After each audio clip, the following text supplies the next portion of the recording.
Host of The Bottom Line on Fox Business. Dagen, what do you make of those purchases? Well, they must have thought it was a great bargain, I'm assuming those lawmakers, well, anybody who would think that they're intelligent.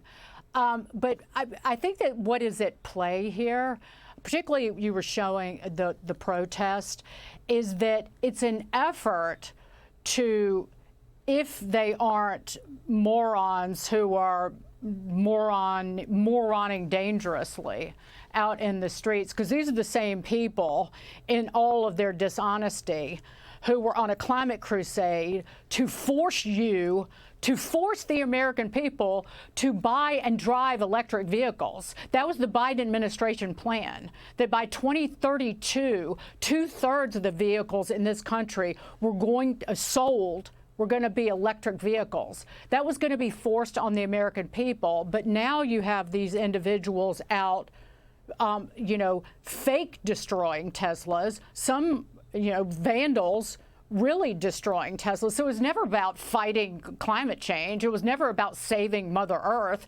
It was about maintaining power and control over the American people. And so they've exposed their own hypocrisy and dishonesty.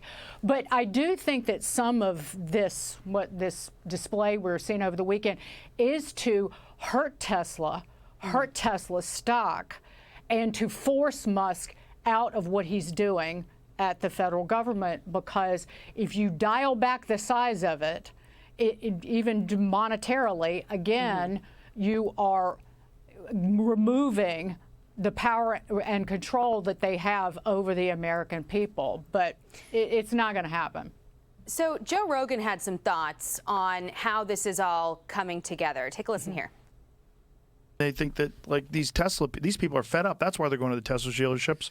No, they're being paid, and they're trying to crash the stock of Tesla. They're trying to put people into panic mode so that it puts pressure on Elon to drop Doge. Like, this is what's going on. Like, and you're watching it as if it's this organic moment. It's a puppet show.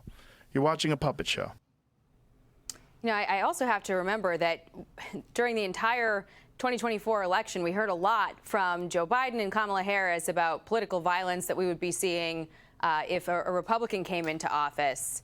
What do you make of all of that? If the left, if the liberals, if the Democrats ever cared and care now about political violence, we would be hearing a loud chorus from Democrat lawmakers, from well-known liberals, that this must stop. And that every person who's arrested must be prosecuted to the full extent of the law. The very first person I heard speak about it was Ro Khanna. And Ro Khanna represents the area of the nation that is Silicon Valley, and these are tech leaders.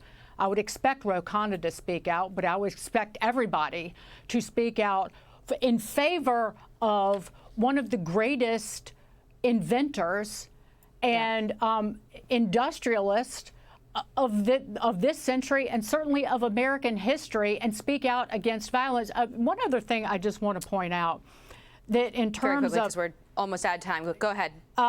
Tesla has the most made in America automobiles. Yeah. That at Tesla, there's no such thing as a fully made in America car, but on average, the Tesla cars, 81% of those vehicles are made in America. It's the highest of any car here in the United States. So what does Tesla stand for? The U.S. of A. What do those wackos stand for? Well, the Soviet Union, maybe. Well, Democrats can speak up at any time. We're, of course, be watching for it in the meantime. Dagen, thank you so much. Hey, Sean Hannity here. Hey, click here to subscribe to Fox News YouTube page and catch our hottest interviews and most compelling analysis. You will not get it anywhere else.